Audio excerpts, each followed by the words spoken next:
Katika jina la Yesu Kristo tumeweza kuomba. Geukia jirani yako, mwambie umebarikiwa kuwa mahali hapa. Tell some 3 more people you are blessed to be here. And with a smile on your face, you may resume your seats in the presence of God. Praise be to Jesus. Bwana Yesu asifiwe. We are progressing na mafundisho yetu ya kuhusu character ama tabia ama maadili. And as we have been fellowshipping and sharing, character is more important than even any other thing in the life of a Christian. So mtu ambaye hana maadili wala hana tabia, hata jamii pia humkataa. Mtu ambaye hana maadili akiketi katika jamii hufika mahali wanasema huyu jamaa naye ametuchosha na hii tabia yake ya uchawi. Wanasema haya basi muhamishe. To an extent they end up sending someone out of the village. You shall not be sent out of your village in the name of Jesus. Amen. I say you shall not be sent out of your village in Jesus' precious name. Amen. When people grow in character, they also grow in the ability to set boundaries in their lives.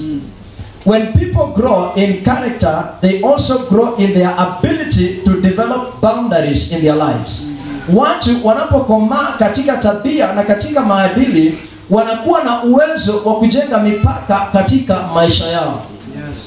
Kuna mtu anaweza mpata akiwa mtu mzima ana miaka 40 ama 50, lakini hawezi fanya uamuzi katika maisha yake, na maanisha kwamba huyo mtu hajakomaa katika tabia na katika maadili. Have you ever met someone on the road? Anaenda mtoni na mtungi kwa kichwa, alafu namwambia nipeleke sokoni kwanza ndio turudi ende mtoni. Alafu anawacha mtungi kwa barabara na kupeleka soko. Such like people are not mature in character. So they don't have the ability to make decisions. And those of you who are parents, make sure that you train your children to make stands and know how to make decisions in their lives. Amen. When someone matures up in character, mtu akikomaa katika tabia na katika maadili, anakomaa katika kufanya uamuzi. Yani hawezi fika tu mahali wanamwambia chochote alafu anafanya jinsi vile ameambiwa. No, you also have to set boundaries and borders to say yes or no. You get a lady ambaye hana maadili, kila mwanaume ambaye anamtongoza anakubali. Hello? Hello. Kwa sababu hana tabia na maadili ya kutosha, kwa hivyo hana msimamo katika maisha yake. But if you get one who has the ability to make decisions, one who has matured in character, atakwambia hiyo upuzi yako nimesikia lakini sikubaliani nayo. Because you have the guts to make decisions in your life, and this can only happen because your character is mature enough. Yes. Hata kuna wanaume pia ambao hawawezi fanya uamuzi katika maisha. Because their character is not mature enough. You are married to a man, but before he does anything for you, anakuambia wacha niulize mama kwanza kama atakubali nikununulie ng'ombe. Napigia mama yake simu, anamuuliza mama, unaonaje nikinunulia msichana yako ng'ombe? That man is premature, is immature in his character. Tabia yake na maadili yake hayajakomaa. So he can't make decisions in his own life. Am I talking to someone here? Hallelujah. So whenever your character matures up, you develop the ability to make decisions in your life. Amen. I see your character maturing up in the name of Jesus. Amen. You shall be able to set up boundaries in your life in the mighty name of Jesus Christ. Amen. So when your character has matured up, you have the ability and the audacity to tell someone yes or no. But when your character is not mature enough, is not developed enough, you won't be able to make decisions. Unapata mtu amechanganyikiwa in life making decisions ambazo hazifai katika maisha because he doesn't make decisions or she doesn't make decisions yeye mwenyewe, bali anafanywa uamuzi na watu wengine. This morning the Lord is delivering you from such in the mighty name of Jesus Christ. Amen. Last Sunday we looked at characters ambazo sisi kama Wakristo tunastahili kuwa nazo. And I'm just going to proceed from where we stopped last time. Tulifikia point number 7. Now point number 8 today is that as a Christian, tabia yako inafaa ikue patient. You are supposed to be patient. Mungu wa Kiswahili tunasemaje patience? Kweli. What about perseverance? Okay, whichever the case, provided the point gets home. Be patient in your life. Now, throughout the gospel, Jesus clearly gets portrayed as a very patient man. After all, he was surrounded by disciples who constantly doubted him, Pharisees and Sadducees who continually attacked him, and large crowds who wouldn't believe him. Despite all that, he kept his composure and responded appropriately to every individual. You have got to be patient katika kila kitu ambacho unakifanya. Now, patience is a virtue that cannot be found by everybody. Utulivu ama tuweze sema uvumilivu, whichever direction, provided you get point home, haiwezi patikana na kila mtu ambaye ameokoka, kwa sababu salvation and Christianity is a journey and is a process of development. Hallelujah. Wakati unaokoka leo hii, ndio maana tuna mafundisho kama haya ya kusaidiana ili ya kwamba you develop and grow from one level to another level, from one glory to another glory. We talk about Jesus being the gospel and going to heaven. But before you get to heaven, you have to dwell and live well with all people on this earth for you to gain or get access to that opportunity ya kufika mbinguni. Bwana Yesu asifiwe. Amen. So patience is a virtue ambayo inafaa ikuwe na kila mtu ambaye anajiita Mkristo. Geukia jirani yako muulize, unakuanga patient kweli? Kuna mtu hata pastor akimwambia tukutane saa 5 asubuhi Crossroad, tunaenda Matanga kule area gani hiyo? Akifika pale hata dakika 2 jaisha anatafuta pastor, uko wapi pastor? Umetuchelewesha sana. You have no patience. Patience is what teaches people to persevere. Kama hauna utulivu huwezi vumilia. Lakini ukiwa na utulivu, you will settle there and say, wacha ni mpatie some 10 more minutes. Ningoje afike. 10 minutes zikisha nasema anyway, wacha nivumilie kidogo, ningoje 5 more minutes. Hata ukingoja masaa ikisonga, unaenda kwa duka unanunua bolga, unaanza kutafuna kusema let me wait as we keep gathering. But there are people who cannot wait even for 5 minutes. Akifika pale, ndugu ulisema saa 5 kamili uko wapi? Anaanza kumharas. Wewe nao unachelewa na kila wakati tu. They have no patience in their lives. Jesus was always patient with his disciples. Yaani hata Peter anamjua vizuri, lakini anatembea na yeye, anafika mahali anamuacha, anaanza kuota moto, anasema wacha Yesu asonge maana huko mbele ni kubaya. But Jesus looks around and he doesn't see Peter, but he's still patient with Peter. Anasema one day this man will change. And the same Peter ambaye Yesu alikuwa patient naye, ndio siku moja alitembea juu ya maji. You see the benefit of patience. Yeah. Now when you are patient in life, there are things that are not going to happen instantly. Hata kama ni muujiza, God may say you are healed, but it will take a process for you to get your 100% recovery. Yes.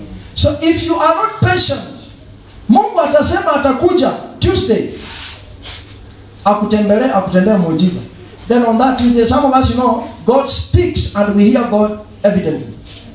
Then when we tell you God is saying by Tuesday, hii kitu itakuwa imeisha. Because you have no patience. Yaani Tuesday saa 12 asubuhi uko tu kwa simu. Pastor alisema Tuesday. Hii shida itakuwa imeisha. Mungu alimwambia.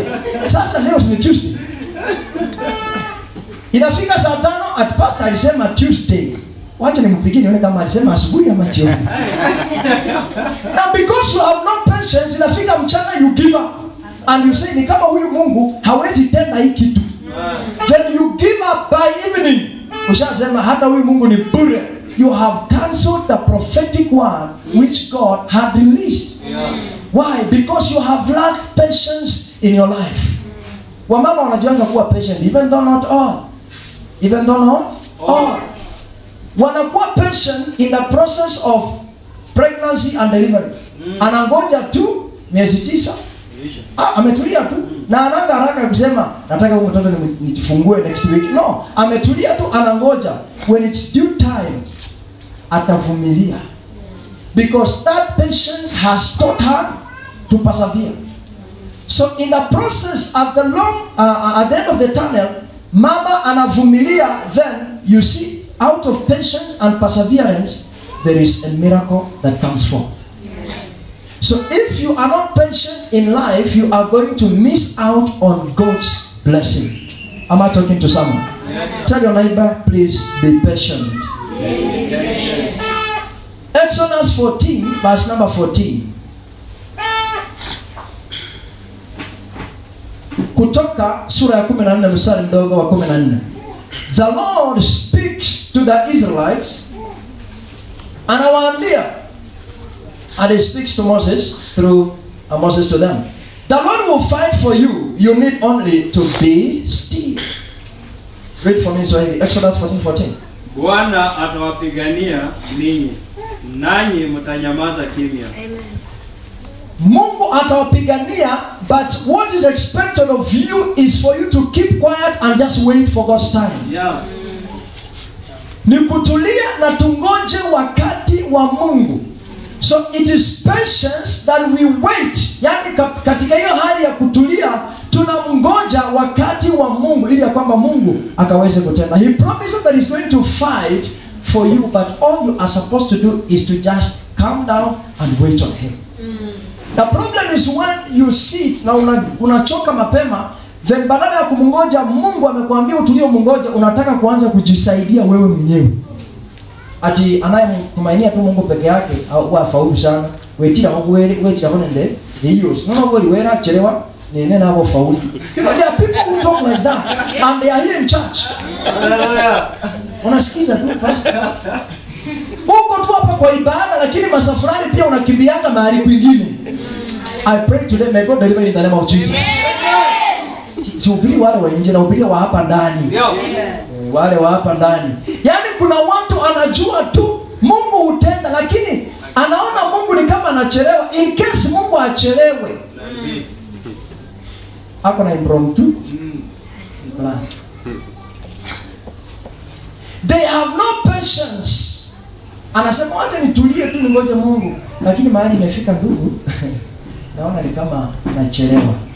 So what I will do, wacha nijaribu. Kuna wakati nijaribu ikafanyika. Sasa na wacha nijaribu tena. You don't want to be patient and to wait on the Lord. You want to run ahead of God. There is a danger if you run ahead of God. Let me give an example. God promised Abraham ya kwamba atampatia a son who shall be a heir. Na Sara akaona amechelewa. Sara akaona Mungu amechelewa kuleta Isaac. Akasema Abrahamu, wacha nikupee Hagar anisaidie. Unaona vile kama muujiza kanaleta. Wacha nikupee Hagar anizalie mimi mwana. Ili ya kwamba awe mrithi wa imani yetu. So Sara akasaidia Mungu kutengeneza muujiza kuleta kijana. Na kweli wakaleta Ishmael. It was a miracle because actually God promised a son and a son came forth. Lakini ilikuwa kazi ya nani? Ilikuwa kazi ya Sara, haikuwa kazi ya Mungu. Look at what happened in the process. God tells Abraham, Ishmael is not the son I intended to give you. Yes.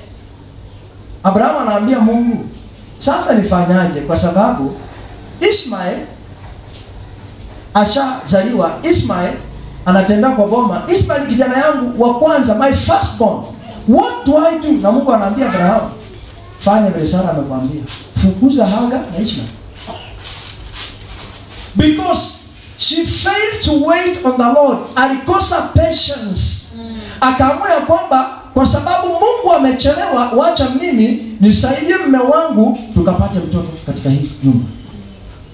Anytime you try to help God to mechanize a miracle, God backs out of that miracle. Yes. And his time comes when he wants to do his perfect will. He will surely do it. Yeah. Will surely do it. Abraham anafukuza Hagar na Ishmael, wanaenda kuishi jangwani huko. Kwa sababu gani? Si ya kwamba Mungu hakujua. And something very funny is that God was aware. Na hakuna mtu ambaye hushika mimba pasipo Mungu kuruhusu ashike mimba. So Mungu alijua Abrahamu amelala na Hagar na anataka kumletea mtoto kupitia kwa Sara. Lakini Mungu akaruhusu Hagar akashika mimba ya Abrahamu. Reason? God allowed their own will to be done against his will because they were too fast thinking God has delayed. If you think God has delayed, you lose patience and begin to materialize a miracle in your life. Now, Jesus, I can assure you, it will take place. But be sure, at the right time, God himself will come with his full plan. Na akikuja na mpango wake wa kikamilifu, he will sway away and wash away everything you have done ahead of time. God will help us not to be impatient in the name of Jesus Christ. Hii uvumilivu husaidia watu wengi katika maisha, especially if you are a leader and you don't have patience, you are going to mishandle God's people. Hata kama ni chama ya nyumbani, wewe ni kiongozi, wewe ni chair lady ama ni chair person wa kikao cha nyumbani wa chama, lakini hauna patience. Mtu akikuja late, walisema fine ni 100, unasema lazima atoe fine, uwezi mpatia dakika moja ajitetee, akifika ni fine. Na ndio maana mganda watu wanaporomokanga, wanatoka ndani kwa sababu hauna patience ya kupatia mtu dakika moja. Utulie, wacha tumpatie grace period. Alifaa afike saa 9 dakika 10, lakini imefika 11, wacha tungoje ifike 20. Kama hajaingia, then we sign ya kwamba lazima alipe fine. Bwana Yesu asifiwe. Even in church, as I stand here, it is patience that helps me to stand here as a pastor. And you know that. You know that. Ni utulivu na uvumilivu unasaidia mnakaa pamoja as a family, because all of us are not brought up from the same home. We come from different homes. Tabia zetu ni tofauti.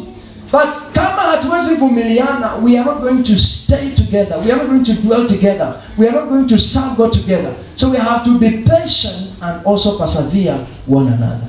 Geukia jirani yako, mwambie tafadhali nivumilie.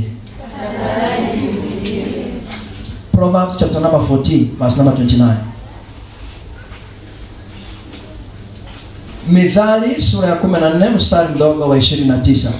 Whoever is patient has great understanding, but one who is quick-tempered displays folly, stupidity, foolishness. Proverbs 14:29. Mithali 14:29. Read for me.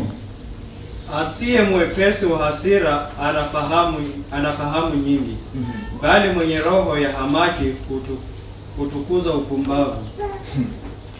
Kwa hivyo patience ni asiye kuwa mwepesi wa hasira. Being patient means ni subira. Si mtu wa hasira ya haraka, bali ni mtu ambaye anavumilia na uchungu ambao ako nao. And see, the Bible says anyone who is quick-tempered anatukuza upumbavu. So in other words, that helps me to understand ya kwamba as a Christian we expect, and people from outside expect, ya kwamba usikuwe mtu wa hasira. Uwe ni mtu ambaye unavumilia, uwe ni mtu ambaye unasubira, uwe ni mtu ambaye una utulivu. Kuna watu wana hasira ya haraka sana. You do anything small, hata kugoja anasema mimi mkono wangu inakuanga mwepesi, pasi na shikianga imeshachomoka. Because hasira ikimuingia, anytime you get angry, you lose your mind. And let me help those of you ambao wanasemanga mimi hasira yangu inakuanga kali. Umejawa na pepo ya hasira. Unahitaji kukombolewa. Geukia jirani yako, mwambie leo unakombolewa katika jina la Yesu. Kwa sababu wakati mtu ana hasira, anasahau hekima aliyo nayo. You lose your wisdom, you forget every knowledge and understanding that you have. Now what you begin to manifest is foolishness. Unaanza kufanya vitu vya upumbavu, vitu vya ujinga. My prayer today is that every anger shall drop out of your heart in the name of Jesus Christ. I declare it shall fall out of your heart in the mighty name of Jesus Christ. Our next point is self-control. As a Christian, you need to have self-control. Self-control. Self-control. Kabla Yesu Kristo aanze kuingia katika huduma wake, akiendelea kuhubiri, when he prayed and fasted for 40 nights and 40 days, the enemy came to him to try him, that's to tempt him. And there were too many promises that the enemy gave to Jesus. Na ujue kwamba si maandiko iliyomwepusha Yesu Kristo kutokana tu na haya majaribio, bali ilikuwa ni self control iliyomsaidia pamoja na haya maandiko yeye kuepuka shetani. Ingalikuwa maandiko peke yake, shetani anajua maandiko pia. Ndio maana alikuwa anakuwa akisema imeandikwa. Imeandikwa. So he does understand scripture very well. So it is not just scripture, but it also needs self-control. If you can't control yourself, the enemy will mess you up. Matthew chapter 4. We are beginning from verse number 1, reading a couple of verses as we continue to interpret the scripture. Mathayo sura ya 4 mstari wa kwanza hadi 11. Then Jesus was led up by the Spirit into the wilderness to be tempted by the devil. Verse number 2. When he had fasted 40 days and 40 nights, afterward he was hungry. Now, when the tempter came to him, he said, turn to your neighbor and tell your neighbor, Jesus was hungry. Jesus was hungry. Mtu anaelewa hungry ni nini? Yo. Read for me in Swahili. Kisha Yesu alipandishwa na roho nyikani ili ajaribiwe na ibilisi mbele, akafunga siku 40 mchana na usiku, mwisho akaona njaa. Yaani kuna sehemu tatu ambazo watu hawananga self control. Na kitu ya kwanza ni njaa. And this is why the devil came to Jesus, because he knew that a human being na chakula utamweza. Hapa Mulia akasema, "Walimu kuzaa wima." That's not the right thing. People will give you food so that you talk. Maana najua ukishashiba unasema kila kitu. Na ndio maana mtu akitaka ushene vizuri, ukiingianga tu anakimbia jikoni kuchemsha maji. Yes, turudi. Ndio ukikunywa unaongea, unakunywa. Yaani hauchoki. By the time ujue kile kinaendelea, ushasema kila kitu. Self control in the area of food. And my son preached and said, kuna watu wakiona chakula wanaleta confusion fulani tu. Wanaleta confusion. Hata saizi, let me be honest. Saizi tukisema tuko na kabash, huku nyuma tumeweka chakula, tuseme chukueni sahani, utaona watu hapa umeokoka mnaenda mbinguni, mnasukumana kwa laini. Self control where there is food. Mnasukumana tu kwa laini mpaka unasikia ndugu hata skuli anawacha sahani anaenda. Shida ni nini? Walimzuia kufikia kwa chakula mapema. Na tunakujanga hapa ibada. Since the year began, we have never eaten food here. But if we just say one day kuna kabash, tunataka tusherehekee maybe ka anniversary, you will see problems here. People can't control themselves. Kulimuna kuibada, tunaendelea na ibada na ubiri, wengine huko wanakunywa chai na supu. Self control. Hallelujah. This is the truth. Juzi nienda mkutano ya maaskofu hapa town. Na wakatusabu na chai, sausage, ambia jirani yako sausage, mayai, ambia jirani yako mayai, mkate, na chai fupi. Mtu tu mzima, askofu, na heshima kubwa, on the queue struggling to get an egg. Ile unaweza pata kwa labda umewacha kwa nyumba. Sausage yule unaweza afford na mkate. Kwako kwanza ukulanga na waachia watoto. Unafika kwa watu, then you just misbehave. And I saw some great men of God. Mtu anaenda kunywa chai vikombe 4 5. Unatingiza bilika ile kubwa hii ya tap. Unatingiza na inaisha hivi. Shwari. Chakula, self control. Chakula. People cannot control themselves where there is food. Hawawezi. Yaani kama unataka kuona mtu ambaye anajipenda, leta chakula. Akifika pale kwenye dish ile ya kuserve, yaani akiona mtu akombele anawekewa mfupa hana shida, akisikia inafanya kwa sababu pengine hana shida, yeye afika wekewe mfupa. Umenichukuaje? Umenichukuaje? Sahani yangu tu niweka mfupa, wengine wanaweka nyama. Because they cannot control themselves when there is food. Chakula. And that's why the enemy came to Jesus thinking he's a human being with the attitude of a human being, ambaye atakuwa tempted kwa sababu ya chakula. But Jesus had self-control and he said, no, it is written, man shall not live on bread alone, but on every one of the Lord. Glory be to Jesus. Amen. So wakati tunaleta chakula, you need to control yourself. That is what people expect of us. Because normally chakula si lazima ule. Unakula at least upate nguvu, lakini hata usipokula utaishi. You still go on with life for some days before anything happens. So where there is food, just take your time. Si lazima usukumane kwa laini. People expect you as a Christian. Yani was it 2 or 3 months ago, we had a funeral.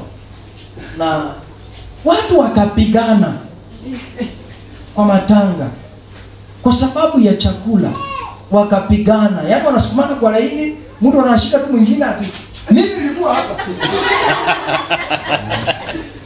Na wameokoka. Mpaka mwingine anauliza, kumbe hapo kwa chakula kuna wokovu. Born again Christians fighting over food. Fighting over food. Geukia jirani yako mwambie hata unaweza funga. Si lazima ukule. I took my time wakati tulikuwa kwa mkutano ya maaskofu town. Took my time, watu wakapanga wakachukua chai, na hata ikiisha si shida kwa sababu wangu na kunywanga chai na watu wa thermos. So it's not a problem. So I waited, wakakunywa wakaenda laini, I went the last person. Wakati watu wameisha, nikachukua kikombe yangu na chai na kayai na kumkata, I settled down and I took my own portion. Glory be to God. Amen. You too shall learn how to control yourself in the name of Jesus. Amen. Now the Bible says, and if you are the Son of God, command that this stone become bread. Say, I read in Swahili. Verse number 3. Tatu, mjaribu akamjia akamwambia, ukiwa ndiwe mwana wa Mungu, amuru kwamba mawe haya yawe mikate. 40 days and 40 nights of prayer and fasting without food. The first thing Jesus is receiving is a temptation to eat bread. Wangapi wanaweza waacha kutengeneza mawe kwa mkate wakiwa Yesu?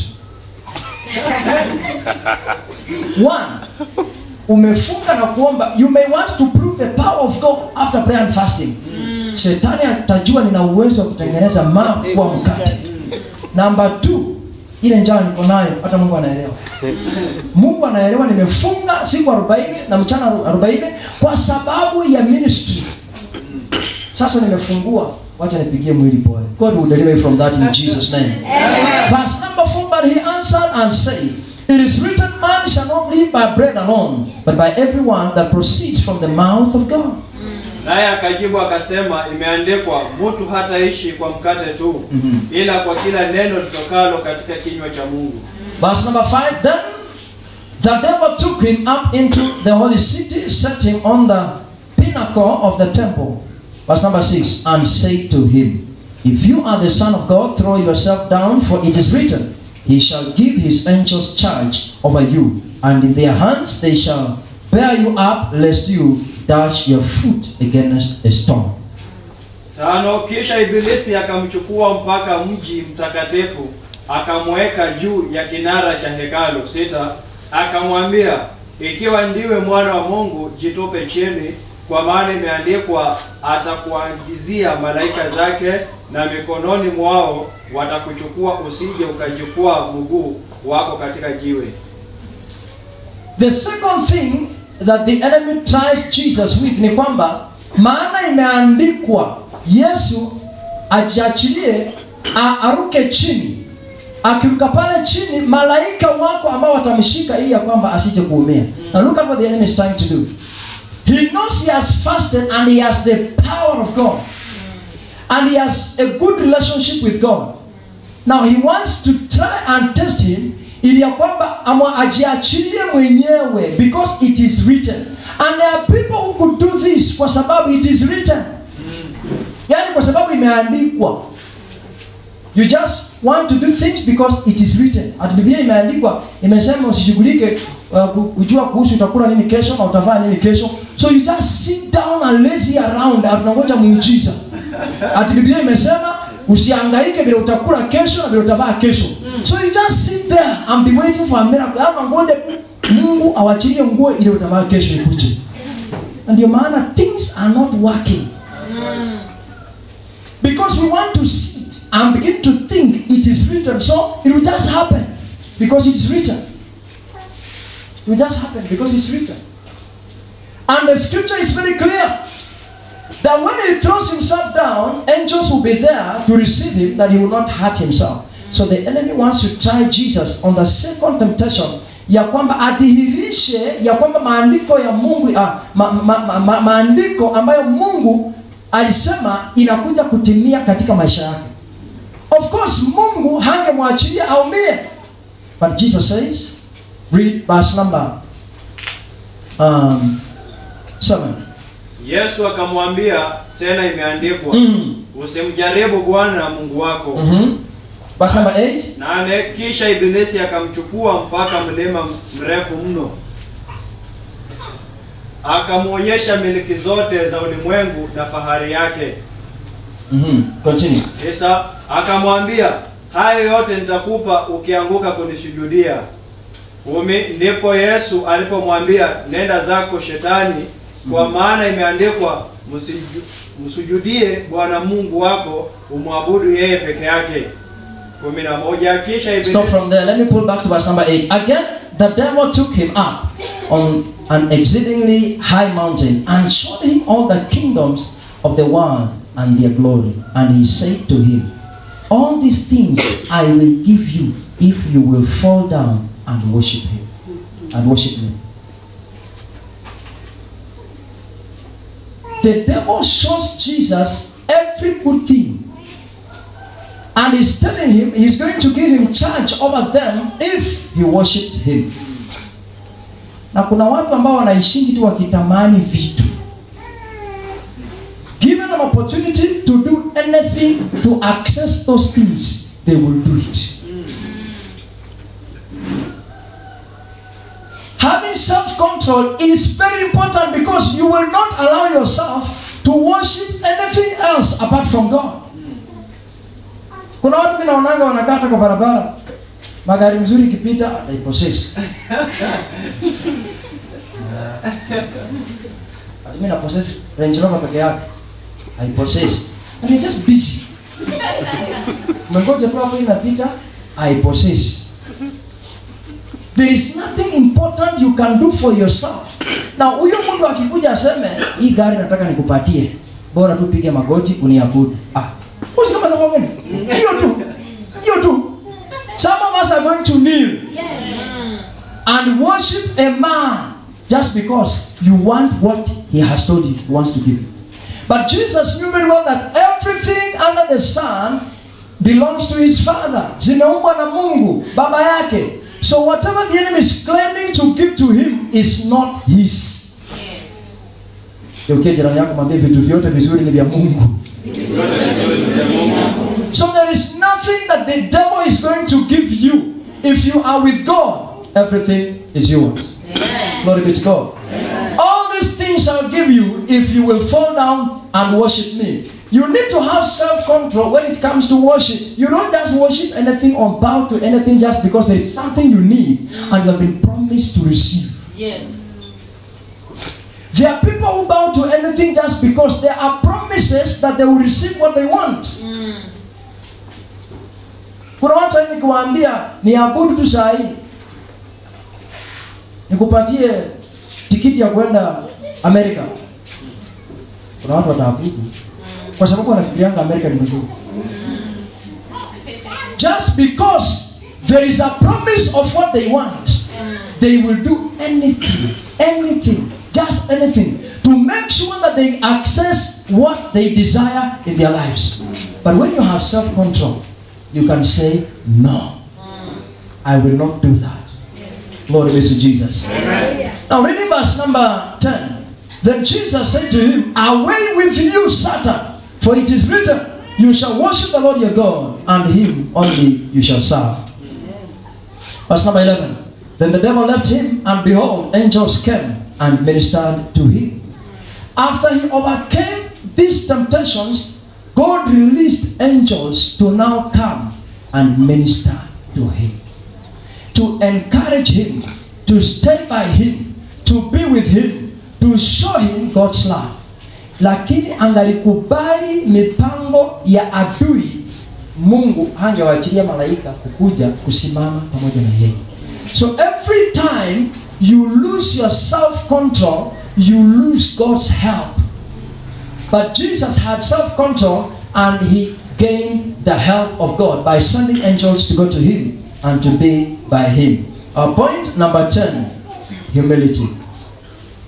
As Christians, we are expected to be humble. Tunatarajiwa tuwe watu ambao ni wanyenyekevu. Be humble. Humility. Look at your neighbor.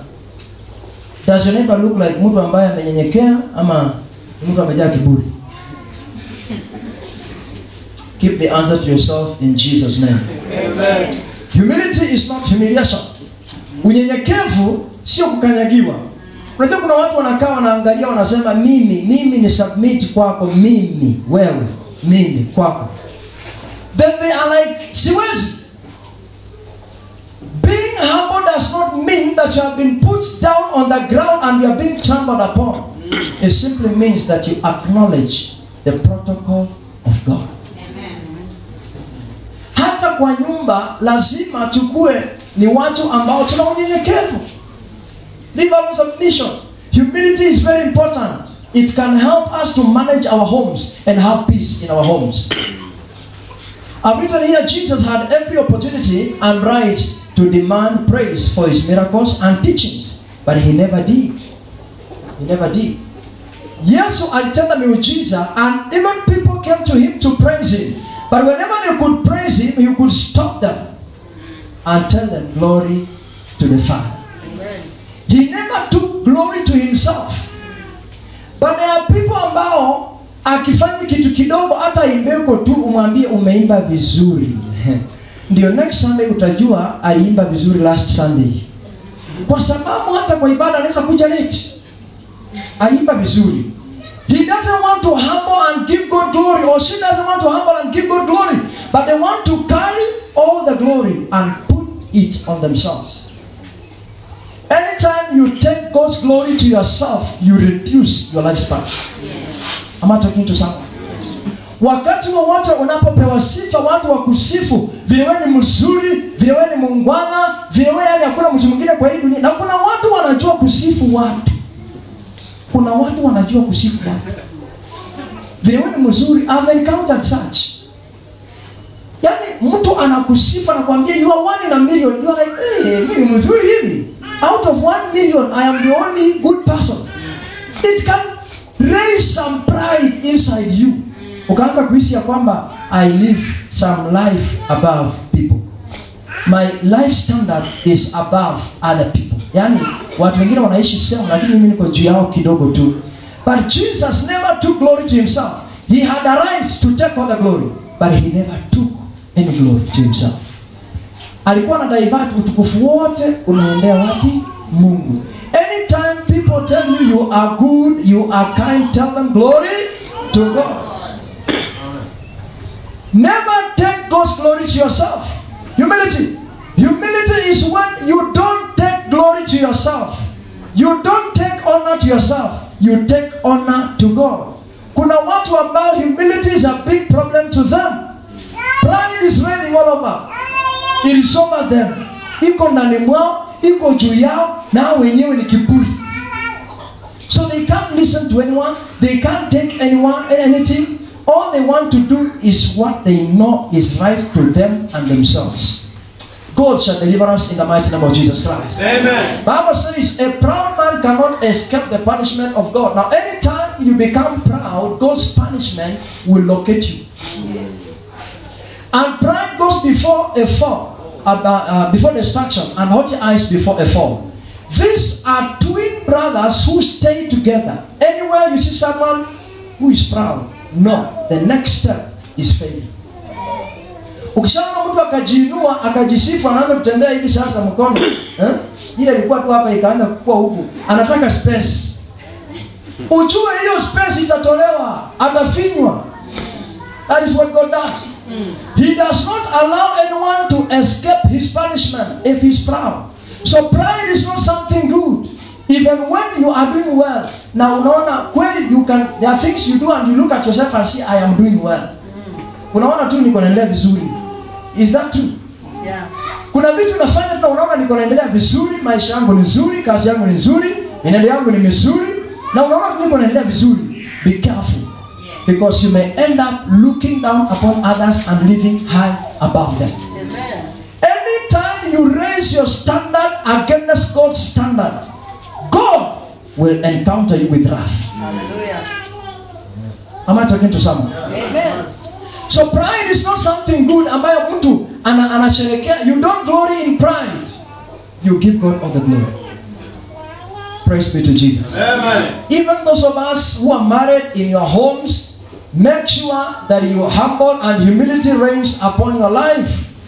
Kuna watu wako too arrogant, too proud and just too arrogant. They can just say anything, they can do anything. Na after all, utamwambia nini? Utamwambia nini? Ajakwambia wewe. Mungu honest. But this is what Jesus teaches us. Let us humble ourselves because God exalts the humble. Amen. And He brings down those who have exalted themselves. Hallelujah. And the Bible says, anainua walio wanyonge kuaibisha wenye nguvu. Anainua maskini kuaibisha walio matajiri. So even when the Lord has blessed you and you feel like I'm the strongest, I am the wealthiest, remain to be humble in your state of wealth. Glory be to God. Amen. Philippians chapter 2 verse number 6 as we finish. Philippians chapter 2 and verse number 6. We will read down to verse number 11 for better understanding. And if you are there, please shout a faithful hallelujah. Hallelujah. Kwa Filipi sura ya pili mstari mdogo wa 6. Who being in the form of God thought it not robbery to be equal with God. Read in Swahili. Ambaye yeye mwanzo alikuwa yuna namna ya Mungu, naye hakuona kule kuwa sawa na Mungu kuwa ni kitu cha kushikamana nacho. Jesus, the Bible is talking about Jesus, who was in the capacity of God, but he never looked at it being important. That is what we call humility. When you have been elevated and you still feel this elevation does not change me. Umeinuliwa ndio, lakini katika kuinuliwa na kubarikiwa hailifanyi mimi sasa kuona watu wengine kuwa hawana maana. Because Jesus being in the form and in the standard and in the capacity of God never saw it as if it was something to go along with. He lived his own life. Kuna watu hapa yani wakiinuliwa tu kwa kiwango ya Mungu. Yani wanaweza kupatiana kila mtu pipe ya hewa. Ndio ukisumbua wanafinya. Ukisumbua kidogo wanafinya. Unang'ang'ana kupumua, unang'ang'ana alafu anakuambia ni usikie. Ukishajua ni hawa wamefinya alafu anawaachilia. Sasa pumua yako vizuri. Umeona vile kufanya tena? Just because they have been given the form of God and the capacity of God. Kuna watu tungeumia kwa sababu hatufai. Tungeteseka maisha. But Jesus, being given the form of God, didn't look at it as something big, as something great, as something to boast about. But he left the glory to God. Verse number 7. But made himself of no reputation and took upon him the form of a servant and was made in the likeness of man. Bali alijifanya kuwa hana utukufu, akatoa namna ya mtumwa, akawa ana mfano wa mwanadamu. Umesikia? Hakufanywa kuwa, alijifanya kuwa mwanadamu. He took the form of a human being. Alijifanya mwenyewe, alifanyika mwenyewe. Si kwamba kuna mtu aliyemfanya awe kama mwanadamu, but he took up the form of man himself. Having the capacity of God, he took up the form of man himself.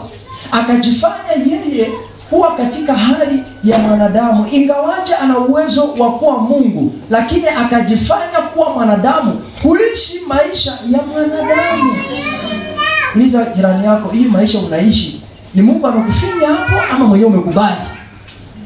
Uliza jirani yako. Kuna watu maisha wanaishi saa hii wanavumilia. Si ya kwamba wamekubali, wanavumilia. Yani they want to be better than what they are living today.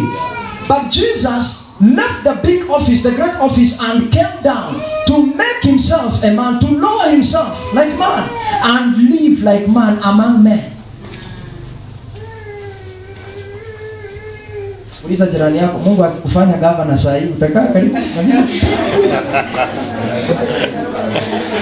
Kuna watu Mungu akiwafanya hata wachana na gavana, hata MCA tu saa hii, wachana na MCA, youth representative hawezi kuja kwa hii kanisa tena. Hawezi. Wanaenda kwa kanisa ile MCA wanaenda. Hiyo kanisa ni ya watu wa chini. Hiyo kanisa ni ya watu wa chini. Mimi naenda kwa kanisa ambayo magavana utahama Bungoma uishi Nairobi.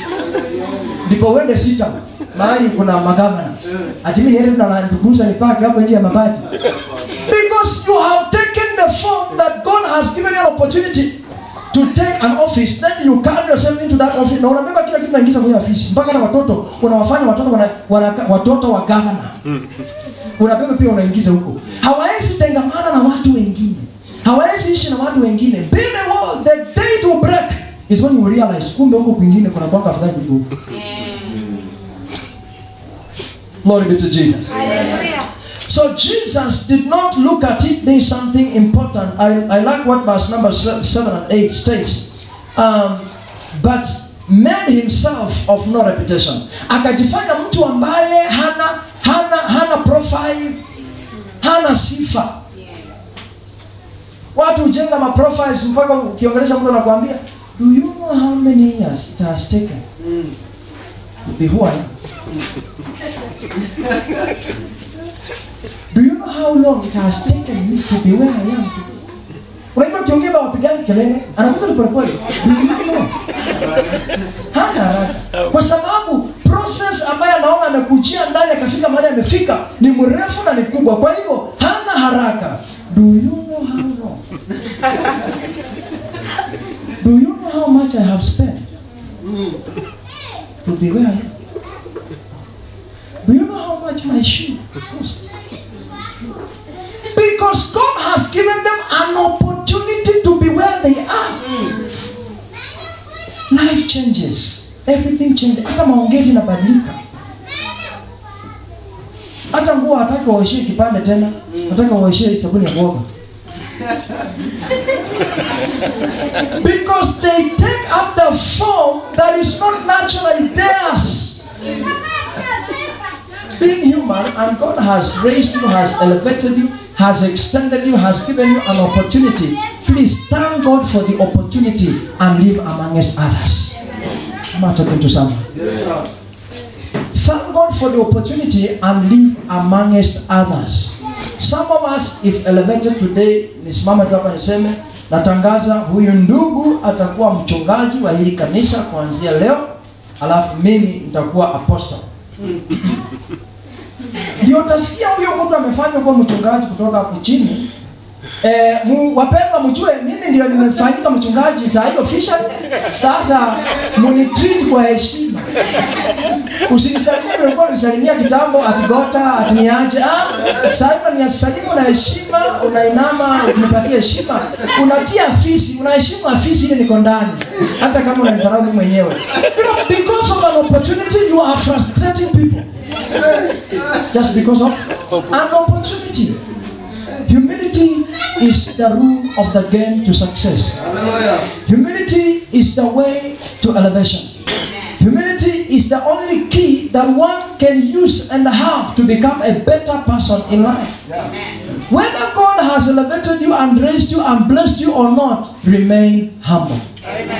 Baki ukiwa mtulivu na mnyenyekevu. Ukanyenyekee. Geukia jirani yako mwambie tafadhali tunyenyekee. Nyenyekea. Just like a child. Anaweza nyenyekea kwa mzazi kule nyumbani. Nyenyekea. Akikwambia naja icha. Kwambia skari. Tawe maya. Ulimu konas. Inaanjira kwa sazi.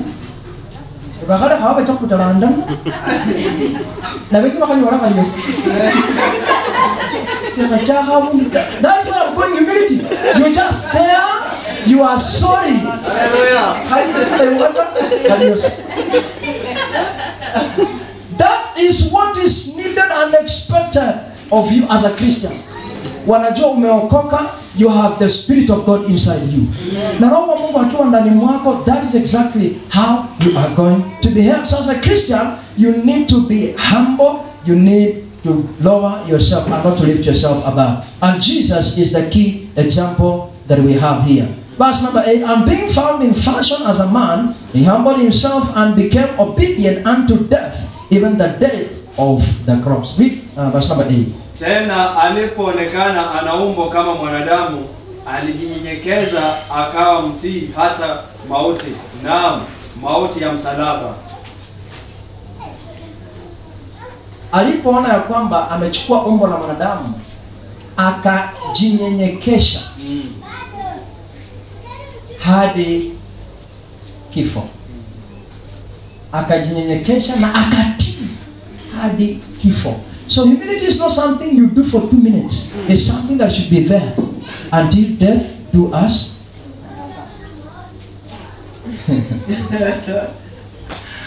Tell your neighbor, be humble until. Be humble until. So Jesus humbled himself until death.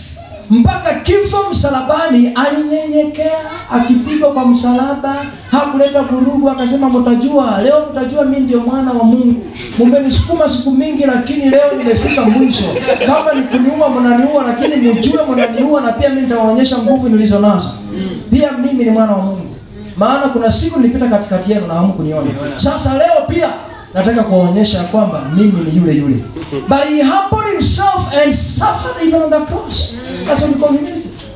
As Christians, we are expected to be humble until the end. Verse number 9. Philippians 2 verse number 9. Wherefore God also hath highly exalted him and given him a name which is above every name. Kwa hiyo tena Mungu alimwadhimisha mno, akamkirimia jina lile lipitalo kila jina. What was his name before? Jesus. What was his name during the process? Jesus. What was his name after a change of name? Jesus. So this means there is power that was bestowed upon his name, which made his name to look like a new name. Mungu anasema na akampa jina lililo zaidi ya majina yote. Uliza jirani yako, ukipewa jina zaidi ya majina yote, tutakupata wapi?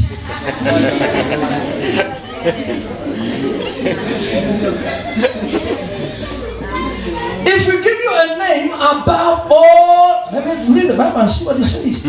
Wherefore God also hath highly exalted him and given him a name which is above every name. So there was no name and there is no name above him.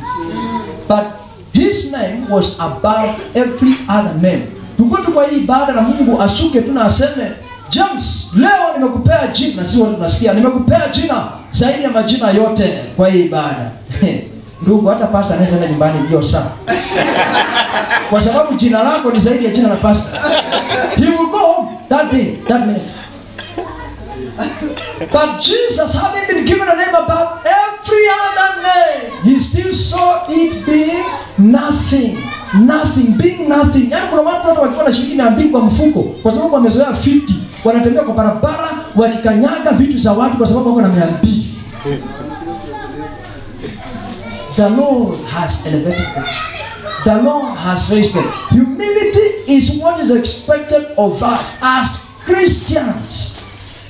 Nyenyekee. Hata akiwa amepewa jina zaidi ya majina yote, he still remained humble. Verse number 10. Look at the power that is in the name. That at the name of Jesus, every knee should bow, of things in heaven and things in earth and things under the earth. Ili kwa jina la Yesu kila goti lipigwe, na vitu vya mbinguni na vya duniani na vya chini ya nchi. Katika hilo jina vitu vilivyoko juu mbinguni vipiga magoti, vilivyoko hapa ulimwenguni vipiga magoti, na hata chini ya ardhi vipige magoti. That is the King of Kings. He rules in heaven, he rules on earth, and he rules under the earth. If God gives you an opportunity, yani wachana na kukua tu a ruler of heaven, earth and under the earth, ukue tu ka president, some of us are going to misbehave. But Jesus was given the authority to be a king in heaven, king on earth, and king under the earth.